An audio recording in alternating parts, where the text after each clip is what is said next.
என்னதான் இது என் வாழ்க்கை, என் இஷ்டம் அப்படின்னு நம்ம வசனம் பேசினாலும், இன்னுமே அந்த 4 பேர் 4 விதமா பேசுறவங்களுடைய ஒப்பீனியனுக்கு நாம இம்பார்ட்டன்ஸ் குடுத்துட்டு தான் இருக்கோம்.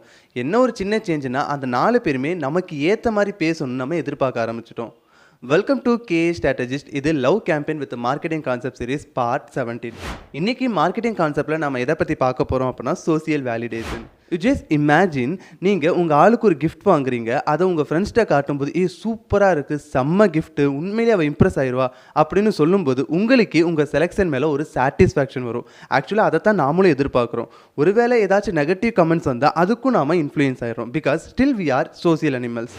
இதே மாதிரி தான் மார்க்கெட்டிங்கில் உங்கள் ப்ராடக்ட்டை வாங்குறதுக்கு முன்னாடி அந்த பர்சன் மற்றவங்க உங்கள் ப்ராடக்ட் மேலே என்ன மாதிரியான ஒப்பீனியன் வச்சுருக்காங்க அப்படிங்கிறத பார்க்காம வாங்க மாட்டாங்க. ஜஸ்ட் லைக் உங்கள் ப்ராடக்ட்கான டெஸ்டிமோனியல்ஸ், ஃபீட்பேக்ஸ், ரிவ்யூஸ், கமெண்ட்ஸ் இதெல்லாம் செக் பண்ணிட்டு தான் அவங்க டெசிஷனே எடுப்பாங்க. For example, we are the best skin care brand அப்படின்னு நாம் சொல்கிறத விட, உண்மையிலே இது எனக்கு பெஸ்ட் ரிசல்ட்டை கொடுத்துச்சு அப்படின்னு நம்மளுடைய கஸ்டமர் சொல்லும்போது பீப்புள்ஸுக்கு நம்ம ப்ராடக்ட் மேலே ஒரு கான்ஃபிடன்ஸ் வந்துடும். ஸோ இப்போ சொல்லுங்கள், இன்னும் அந்த 4 பேர் 4 விதமாக பேசுகிறவங்களுடைய பேச்சை நம்ம கேட்காம இருக்கோமா என்ன? ஸோ இந்த மாதிரி மார்க்கெட்டிங் கான்செப்ட்ஸை நீங்கள் ரொம்ப ஈஸியாக கற்றுக்கணும்னு நினச்சிங்க அப்படின்னா, இந்த வீடியோக்கு ஒரு லைக் போட்டு மறக்காமல் என்ன ஃபாலோ பண்ணிக்கோங்க.